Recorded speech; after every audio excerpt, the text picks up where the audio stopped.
안녕하세요. 오늘도 산살롱을 찾아주셔서 감사합니다. 남편과 함께 식당을 운영 중인 30대 여성이에요. 작년 이맘때만 해도 저희 부부는 몇 년 사이 4배나 올라버린 임대료 때문에 4년간 운영해온 가게를 접고 좌절에 빠져 있었어요. 하지만 인생엔 고생도 있고 낙도 있다고 불과 몇 달 사이 인생에 꽃이 폈지 뭐예요. 생각지도 못한 행운 덕분에 이제는 임대료 걱정 없이 장사를 하게 돼서 기쁘기도 하지만 그보다 남편 가슴에 맺힌 한을 풀 수 있어서 행복하기만 합니다. 그러면 지금부터 저희 부부에게 일어난 기적 같은 이야기를 들려드릴게요. 남편과 제가 만나게 된 건 지금은 고인이 되신 저희 시아버지 덕분이었어요. 저는 전문대 비서학과를 졸업하고 소규모 기업에 다니게 되었는데 그때 제가 모시던 분이 바로 제 시아버지셨거든요. 제 시아버지이자 회사 대표였던 아버님은 대외적으로는 냉철하고 수완 좋은 사업가였지만 제가 가까이서 모시면서 본 바로는 세상 둘도 없이 따뜻한 로맨티스트였어요. 아버님은 결혼 전에 사랑했던 여자가 있었지만 집안의 반대로 헤어질 수밖에 없었고 지금의 아내와 정략 결혼을 하셔야 했대요. 제 시어머니는 대대로 법조계 인사를 배출한 집안의 자녀로 사업가의 아내로는 적합한 스펙을 가진 분이었어요. 그래서 아버님과 어머님은 서로의 필요에 의해 사랑 없는 결혼을 하신 거였죠. 그 사이에는 아들이 둘이 있는데 하나는 제 남편이고 나머지 하나는 남편보다 7살 어린 시동생이에요. 남편 얘기를 들어보니 어릴 때부터 어머님께서는 시동생을 많이 편애하셨다고 하더군요. 이유는 하나였어요. 제 남편은 이방아였고 시동생은 시어머니께서 낳은 친자였거든요. 시부모님 사이에는 결혼하고 4년이 지나도록 자식이 없었어요.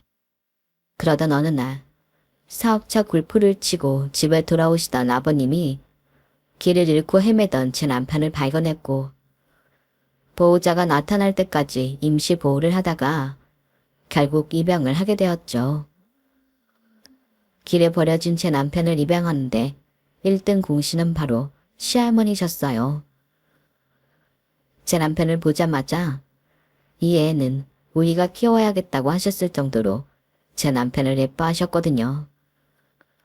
그런데 거기에는 그럴 만한 이유가 있었어요. 세상에, 네 아들이라고 해도 다들 믿겠다. 어쩜 너랑 이렇게 빼다 박았다니? 눈매며 입술, 인중 깊은 곳까지 딱 넣어다. 야, 혹시라도 부모가 안 나타나면 이 애는 니들이 입양해 키워라. 어머 어머님, 누구 자식인 줄 알고 길에 버려진 애를 함부로 키워요? 그리고 이 일을 닮으면 얼마나 닮았다고요? 애들은 자라면서 얼굴이 수없이 변한다잖아요. 그런 이유라면 저는 입양 반대해요. 당연히 어머님은 반대를 하고 나섰지만 시할머니 고집을 꺾을 수가 없었어요. 네가 그런 말할 자격이 있다고 생각하니? 니들 결혼하고 산 지 4년이 지났다. 혹여 애 문제로 날 닥달하면 오히려 스트레스 받아서 임신이 안 될까봐 우리 집 사람들 누구도 너한테 애 문제 겨울하는 적 없어. 그뿐이니 네 몸에 무리 갈까봐 집안일 하는 사람이며 수행 비서까지 붙여서 네 수발 다 들어줬잖니. 그런데 그러는 동안 넌 뭘 했니? 네 남편이 아침부터 밤늦게까지 회사일로 뛰어다니는 동안 넌 백화점 쇼핑에 피부관리나 받으면서 탱자탱자 논 거밖에 더 있어? 아직도 애속식도 없으면 미안해서라도 네가 나서서 입양을 권해야 할 판에 어디서 대고 안 대고를 따져? 너한테 그럴 자격이 있다고 생각해? 어머님, 애 안 생기는 게 제 탓인가요? 손바닥도 마주쳐야 소리가 나는 법이라고요. 그이가 협조를 안 하는데 어떻게 애가 생기겠어요? 아니면 다른 문제가 있던가? 시 없는 수박일지 누가 아냐고요? 네가 아주 뚫린 입이라고 별소리를 다 하는구나. 의사도 아무 하자 없다고 한 내 아들한테 뭐가 어쩌고 어째? 이젠 하다 별 핑계를 다 대는구나. 아무튼 우리도 기다릴 만큼 기다렸다. 비록 피는 한 방울도 안 섞였는지 몰라도 사랑 주고 정 주면 내 자식 되는 거다. 게다가 애가 우리 명훈이를 이렇게 꼭 닮았잖니. 그러니 보호기간 끝날 때까지 애 부모가 안 나타나면 법적 절차 밟아서 입양하도록 해. 희한하게도 피 한 방울 안 섞인 제 남편이 아버님을 많이 닮았던 탓에 시할머니 마음은 처음부터 제 남편한테 가 있었어요. 그래서 자라는 동안에도 남편은 친손주인 시동생보다도 할머니께 사랑을 듬뿍 받고 자랄 수 있었죠. 물론 시어머니는 처음부터 제 남편을 눈의 가시로 받아들이셨지만요. 그도 그럴 것이 남편의 시댁에 입양이 되고 얼마 지나지 않아 시어머니가 임신을 하신 거예요. 시어머니 입장에선 어쩌면 불행한 일이겠지만 제 남편 입장에선 정말 다행이 아닐 수 없었죠. 임신이 조금만 빨랐더라면 입양은 안 됐을 테니까요. 남편은 비록 어머님한테 사랑은 못 받았지만 아버님과 시어머니한테는 친자식보다 더 많은 사랑을 받고 자랄 수 있었어요. 아버님은 주말마다 제 남편과 캐치볼도 해주시고 낚시를 갈 때도 꼭 데리고 가셨거든요.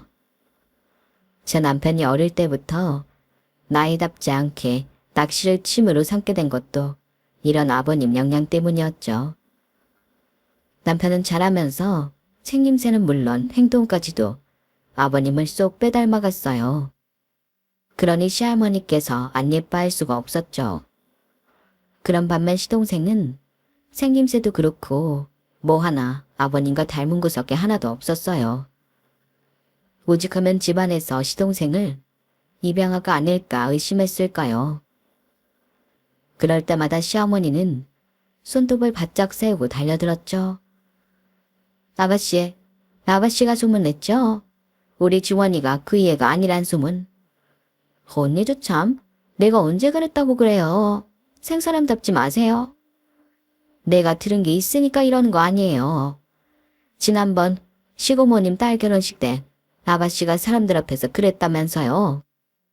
우리 주원이가 지 아빠랑 얼굴도 안 닮은 거 보면 밖에서 나온 애가 분명하다고. 이거 어머니 허위사실 유포란 거 몰라요? 아가씨도 알죠? 내 친정 법조계 사람들로 넘쳐나는 거. 한 번만 더 헛소리하고 다니면 법정에서 피눈물 쏟게 할 테니까 알아서 하라고요. 억울한 마음의 어머님은 자기 친정 세력을 과시하면서 소문을 막으려고 무진 애를 쓰셨어요. 그 덕에 더는 시어머니 앞에서 시동생 출생을 두고 의심하는 말은 나오지 않았어요. 하지만 뒤에서는 여전히 의심의 눈초리를 보내곤 했죠. 어머님은 그걸 아버님 탓이라고 했어요. 당신이 태원이만 챙기니까 사람들이 더 그러는 거 아니겠어요? 이름만 해도 그래요. 우리 애 이름을 왜 태원이 따라 학렬을 맞춰요? 주어원의 이름을 왜 친자식 이름 짓는 데 쓰냐고요? 당신 말 조심 좀 해. 언제까지 우리 태원이한테 주어원 자식이란 소리를 할 거야. 태원인 어머니 우리 자식이야. 입양한 그 시점부터 우리 집 큰아들이라고. 그리고 동생이 형 이름 따르는 건 당연한 건데 뭐가 문제라는 거야. 당신 말대로 주원이가 내 아들인 거 틀림없다면 10원 말이야 무시하면 되잖아. 혹시 그러지 못하는 이유라도 있는 거야? 어머머, 이 사람 좀 봐. 이유는 무슨 이유예요? 그냥 내 자식이 그런 소리 듣는 게 싫으니까 그러는 거지. 아버님 반격에 어머님은 꼬리를 내셨고 나중에 안 사실이지만 거기에는 그럴 만한 이유가 있었더라고요. 시동생은 어머님이 아버님 몰래 외도를 통해 가진 아이였거든요. 그러니 도둑이 제발 저린다고 어머님은 비밀이 탄로날까봐 더 손톱 발톱을 세워가며 싸워댔던 거였어요. 하지만 어머님은 모르는 사실이 하나 있었어요. 아버님은 어머님이 임신을 했다는 말을 했을 때부터 어머님의 외도를 눈치채셨다는 걸요. 제가 아버님 곁에서 비서로 일할 때 아버님 친구이자 주치의셨던 김 박사님을 뵌 적이 있는데 그때 두 분이 하시는 얘기를 들은 적이 있어요. 너터먹 주워들은 거라서 자세한 내막은 모르겠지만 아버님이 무정자증이라는 내용이었어요. 그때는 그냥 그런가 보다 했는데 아버님 임종을 앞두고 김 박사님께 들어보니 시동생이 태어나기도 전에 무정자증 판정을 받으셨더라고요. 물론 주변은 그 사실을 비밀로 했고요. 아무튼 남편과 시동생이 호적상으로는 형제지간이었지만 이런저런 상황 때문에 남보다 못한 사이로 자라야 했어요. 어머님은 어떻게든 제 남편보다 자기 아들을 잘 키워보려고 노력을 하셨나 보더라고요. 거외도 그렇고 학원도 그렇고 시동생한테만 좋은 건 다 몰아주셨으니까요. 하지만 공부머리는 타고나는 거라잖아요. 시동생은 들인 돈에 비해 성과는 그리 좋지 못했어요. 그래서 어머님이 일찌감치 시동생을 데리고 미국으로 유학길에 올랐다더군요. 아무래도 한국에서는 이름 있는 대학에 보내기 힘들 거라고 생각하셨던 모양이에요. 이유야 어떻든 그 덕에 남편은 아버님과 오붓하게 부자의 정을 나눌 시간이 있었어요. 제가 입사해서 아버님 비서로 일할 때도 시어머니와 시동생은 미국에서 생활하고 있었어요. 시동생은 방학 때만 한국에 들어왔고 어머님은 수시로 한국에 들어오시기는 했지만 대부분의 시간은 미국에서 아들과 함께 보내곤 했죠. 어머님은 한국에 들어와서도 하는 일이라고는 쇼핑을 하거나 성형외과 시술을 받거나 지인들과 골프를 치러 가는 것 외엔 관심이 없는 사람 같았어요. 아버님 비서인 제가 큰아들과 사귄다는 걸 아시고도 딱히 반대하지 않으실 정도로요. 윤비서, 요즘 태원이랑 만난다며? 윤비서가 똘똘한 건 알았지만 어떻게 태원이를 꼬실 생각을 다 했어? 꼬신 게 아니라 아무래도 나이도 같고 자주 보다 보니 가까워진 것 같아요. 그래, 뭐 어쨌거나 연애를 해서 그런가 얼굴이 많이 폈네. 이러다 몇 년 뒤엔 윤비서가 아니라 며느리라고 불러야 하는 거 아닌가 몰라? 죄송합니다, 사모님. 아니야, 그럴 거 없어. 사람 마음이 그런 걸 뭐 어쩌겠어? 그리고 난 윤비서가 대원이 짝으로 잘 맞는다고 생각해. 탁벌도 그렇고 집안 사정도 그렇고 윤비서 정도가 딱 태원이 수준이잖아. 윤비서, 부디 마음 변하지 말고 태원이랑 결혼까지 하길 바래. 진심이야. 드라마를 보면 잘 사는 집 사모님이 자기 아들과 사귀는 가난한 여자를 찾아가 컵에 든 물을 뿌리고 돈 봉투를 던지고 하는 장면이 나오잖아요. 솔직히 저도 남편과 사귀면서 그런 상황이 벌어지지 않을까 내심 걱정을 했어요. 그런데 비록 조롱에 가깝긴 하지만 오히려 저와의 교제를 달가워하는 걸 보니 기분이 이상하더라고요. 대원 씨, 사모님 눈에는 내가 너무 쉽고 하찮아 보이나 봐. 왠지 교제를 반대하는 것보다 더 자존심이 상하네. 자기도 잘하면서 내내 이런 기분이었어? 그렇지 뭐. 그래도 아버지랑 할머니는 내 편이었으니까 별로 힘들거나 하지는 않았어. 어머니께서 나를 싫어하시는 건 내가 중원이가 받아야 할 아버지 회사를 탐낸다고 생각하시기 때문일 거야. 난 사실 회사 일엔 관심도 없는데 말이야. 어머니도 내 꿈을 안다면 달라지시겠지. 아버님은 제 남편이 회사를 물려받기를 바라셨지만 남편은 생각이 달랐어요. 회사 경영보다는 요리에 관심이 많았거든요. 그 일로 아버님과 많이 다투기도 했지만 자식 이기는 부모 없다고 결국 아버님은 남편 뜻을 따라주셨어요. 대학을 졸업하고 본격적으로 요리 공부를 시작한 남편은 일본에 있는 요리학교로 유학을 떠났어요. 그 바람에 저희는 장거리 연애를 하게 되었죠. 아버님은 저를 통해 아들이 어떻게 지내는지, 뭐가 필요한지를 들으셨고 지원을 아끼지 않으셨어요. 한 번은 저와 함께 아들이 있는 일본에 가서 셋이 함께 온천 여행을 한 적도 있었어요. 처음엔 아들이 요리 공부를 하는 걸 반대하셨지만 막상 시작하고 보니 누구보다 더 열렬히 응원을 해주셨죠. 유학생활을 마친 남편은 한국에 돌아와 바로 자기 가게를 차리려고 했지만 아버님이 반대를 하셨어요. 아직 그럴 단계가 아니라는 게 이유였죠. 사실 그때 남편과 저는 가게를 차리고 얼마 뒤 결혼식을 올릴 예정이었어요. 제가 퇴사 후 남편 가게 일을 도우려고 했거든요. 그런데 그 계획이 어긋나 버린 거예요. 아버님은 가게를 차려주는 대신 제 남편을 아버님이 자주 가시는 단골 일식집에 보내셨어요. 거기서 밑바닥부터 배우라고요.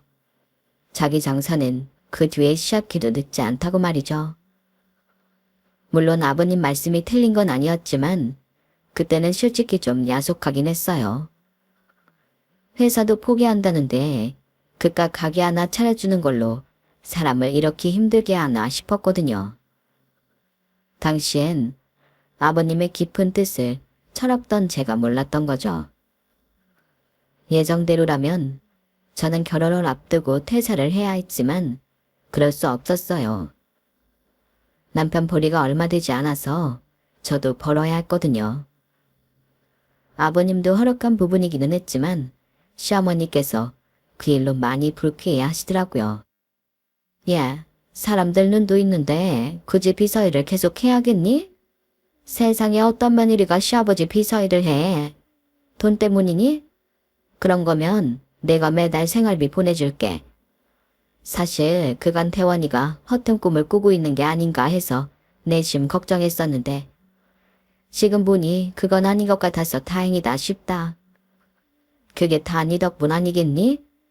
너랑 만나면서 송충이는 슬리플 먹어야 한다는 걸 지도 깨달은 거겠지. 앞으로도 네가 태원이 옆에서 처신 잘하도록 많이 좀 가르쳐라. 그럼 내가 심심찮게 챙겨줄 테니 알겠지? 어머님은 남편이 일식집에 취직을 하자 회사에 욕심이 없다는 걸 아셨는지 전보다 많이 유해지셨어요. 혼수며 예단 문제로 괴롭히지도 않으시고 오히려 그동안 고생 많았다면서 아버님 몰래 보너스도 두둑히 챙겨주셨죠. 하지만 제가 퇴사를 않고 비서 일을 더 한다고 하자 바로 달려와 한수를 하시는 거예요. 마치 제가 회사에 남아있으면 절대로 안 되는 뭐가 있는 것처럼 끝까지 퇴사를 종용하셨어요.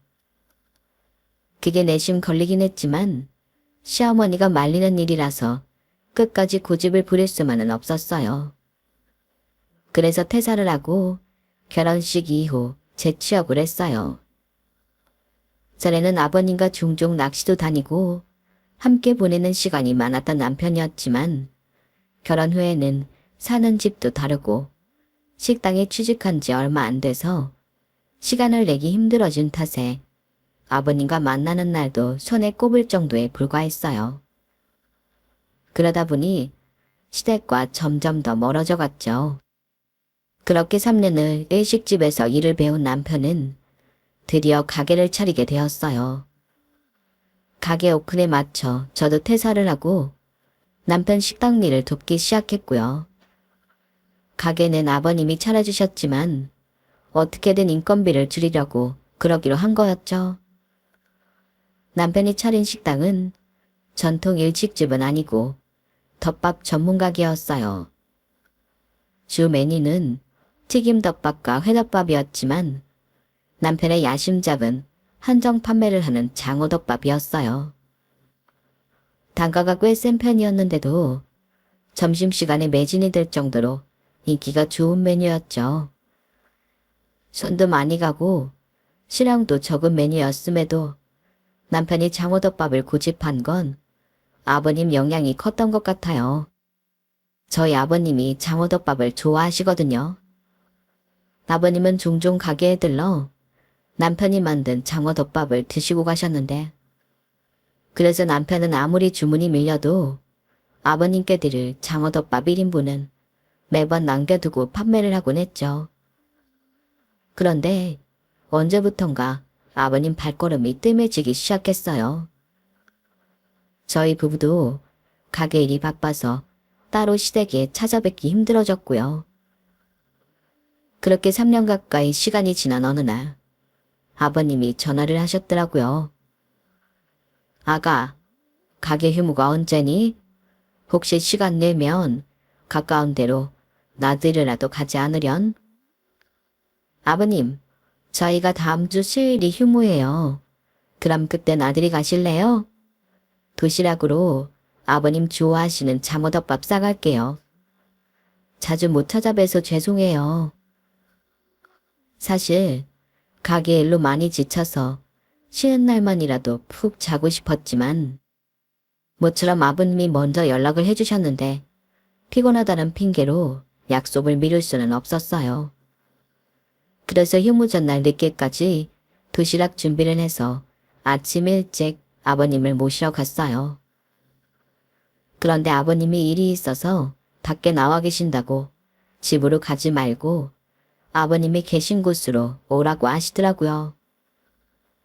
그땐 아무 생각 없이 아버님이 알려주신 곳으로 차를 끌고 갔는데 나중에 알고 보니 그때 아버님은 병원에 입원 중이셨더라고요. 담당 의사한테 하루 외출 허락을 받고 저희를 만나러 나오신 거였죠. 남편과 저는 그걸 몰랐던 거예요. 시댁의 발길이 뜸해진 건 우리 부부가 가게 일로 바빴다는 핑계도 있지만 실은 어머님이 저희 부부의 방문을 꺼려하셨던 이유도 있어요. 어머님은 아버님 눈을 피해 저희 부부한테 늘 이러셨거든요. 그만큼 키워줬으면 이제 아버님 그늘 벗어나 스스로 살 생각을 해야지.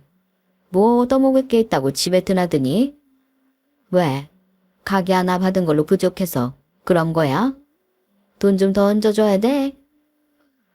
어머님, 저희는 그런 생각으로 찾아오는 거 아니에요.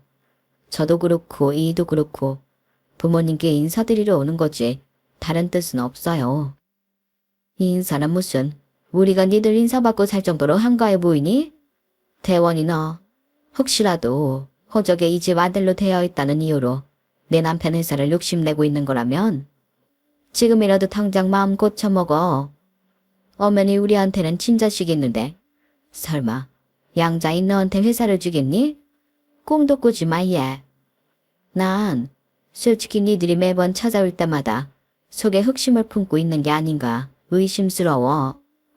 니들이 내 입장이라면 안 그렇겠니? 내 남편이 사람이 물러서 양자인 너한테 그간 정도 주고 아낌없이 지원은 해줬다면 그건 어디까지나 네가 친자랑 양자 사이에 차가 난다고 서운해할까봐 그런 거지. 다른 의미는 없어. 다른 안으로 굽는다고 그 이한테 친자식은 어머니 지원이 하나뿐이라고. 그 정도 해줬으면 알아서 떨어져 나가야지. 이런 것도 내 입으로 말하게 하니? 잘 알아들었으면 앞으로는 찾아오지 마. 그런 말을 듣고 시댁으로 향하는 발걸음이 달가울 수는 없잖아요. 아버님이 오라고 하신 날에는 어쩔 수 없이 찾아뵙곤 했지만 갈 때마다 우리 부부를 대하는 싸늘한 표정에 나중엔 이런저런 핑계를 대고는 시댁 발걸음을 끊게 되었어요. 그렇게 발길을 딱 끊은 지 1년이 조금 지난 동안 아버님도 서서히 저희 가게에 발길을 끊으시더라고요. 그래서 어머님 말씀이 빈말이 아니었구나 생각하게 되었죠. 그런 나중에 아버님이 함께 나들이를 가자고 하시니 좀 의아하긴 했어요. 그런데 막상 1년 만에 아버님을 만나 뵈니 심장이 쿵 내려앉는 것 같더라고요. 못 본 사이 아버님이 많이 수척해지셨거든요.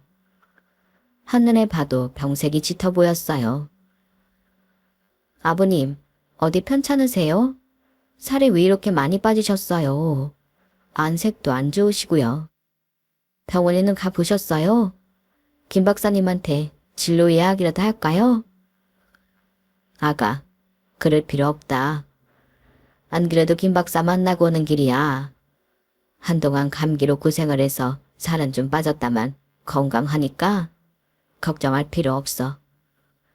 그나저나 이렇게 보니 좋구나. 그래, 가게는 잘 되고? 네, 이 솜씨가 좋아서 그런지 이젠 제법 단골도 많이 생겼고 점심때는 가게 앞에 줄이 얼마나 긴지 몰라요. 아르바이트생을 더 써야 하나 고민 중이라니까요. 그런데 그동안 왜 한 번도 안 오셨어요? 이가 아버님 드릴 장어덮밥은 항상 남겨두고 있었는데요. 아, 오늘 도시락으로 장어덮밥 싸왔어요. 아버님 드린다고 이가 아침 일찍 가게 나가서 준비했어요. 아버님은 남편이 만든 장어덮밥을 보시곤 반가워하셨어요. 안 그래도 장어덮밥 생각이 간절하셨다면서요.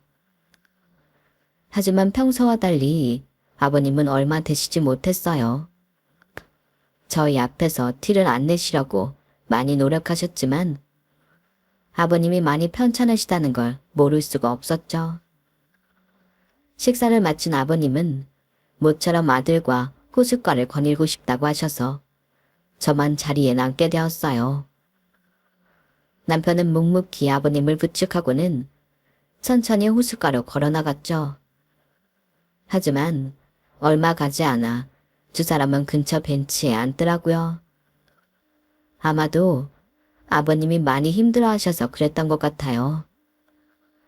무슨 얘기를 하는지 부자는 한참 동안이나 벤치에 앉아 도란도란 얘기를 나누었어요. 얘기가 끝나기를 기다리던 저는 깜빡 잠이 들고 말았죠. 그런데 잠에서 깨어보니 아버님은 안 계시고 남편 혼자 멍하게 앉아있더라고요. 여보, 아버님은 어디 가시고 당신 혼자 있어? 기사분이 모시고 갔어.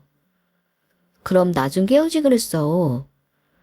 당신이 곤히 잠들어 있어서 아버지가 깨우지 말라고 하셨어. 그 말을 하는데 남편 눈이 촉촉하게 젖어 있는 게 보였어요. 무슨 일이 있었냐고 물었더니 남편이 저를 끌어안고 펑펑 울더라고요. 그리고는 믿을 수 없는 이야기를 들려주었어요. 30이 넘도록 아버님이 양자로 살았던 남편이 실은 아버님 친자식이었다는 얘기였어요. 아버님이 지금의 아내와 결혼을 하기 전 사귀었던 여자가 바로 제 남편을 낳아주신 분이었던 거예요. 남편의 친모는 집안의 반대로 아버님과 헤어질 무렵 이미 제 남편을 임신한 상태였던 거죠. 그걸 모른 채 아버님과 이별을 했고 이후 임신 사실을 알고는 혼자 낳아 혼자 기르다가 교통사고로 세상을 떠나셨던 거죠.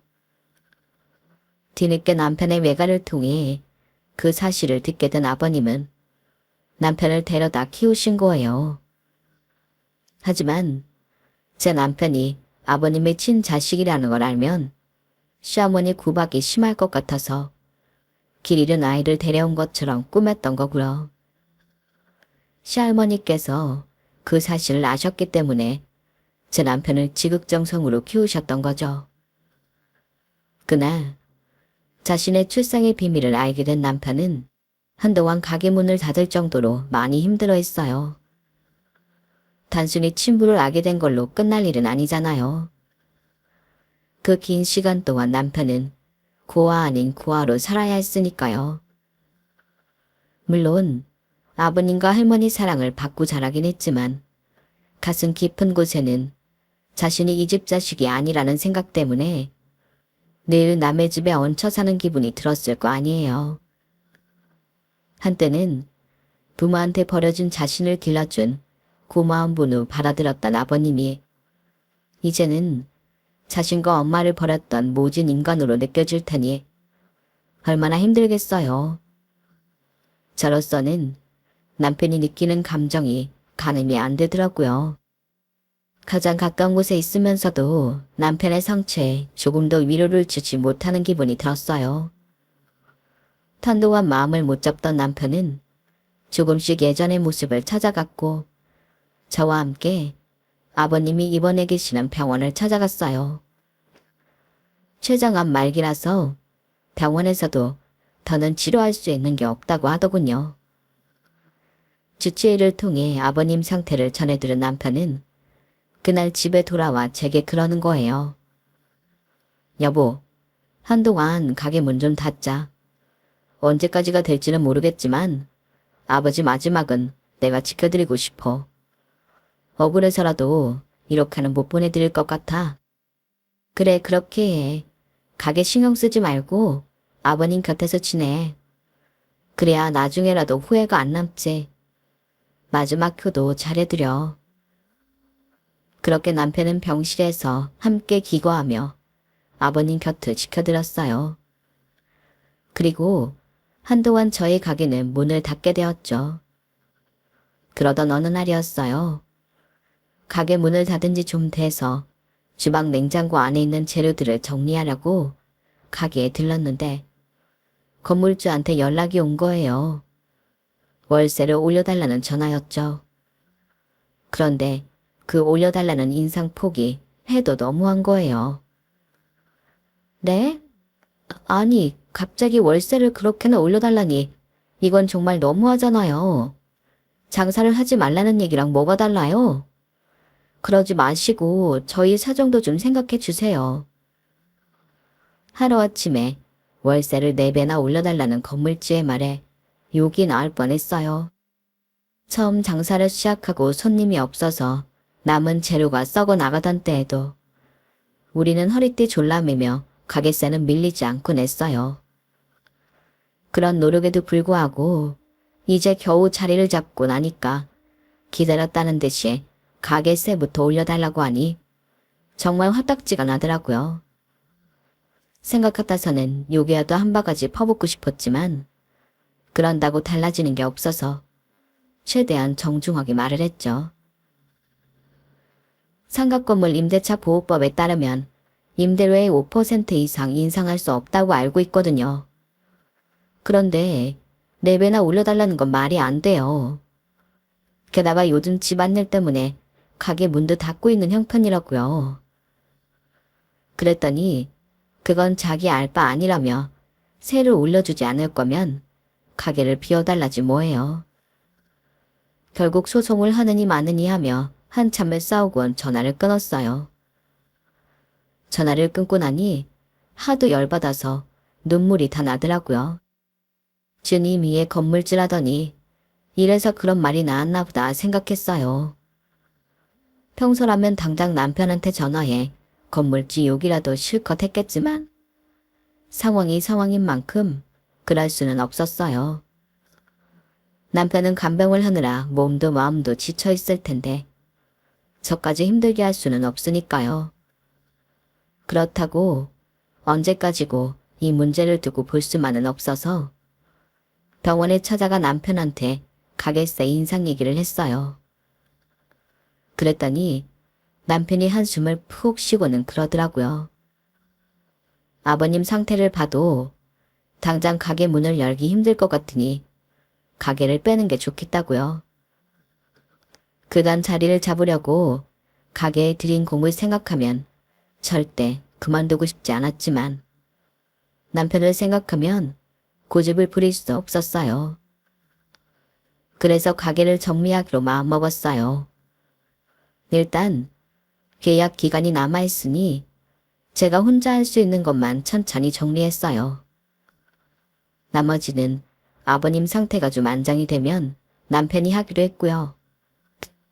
그런데 남편의 노력에도 불구하고 아버님 상태가 나날이 악화된 거예요.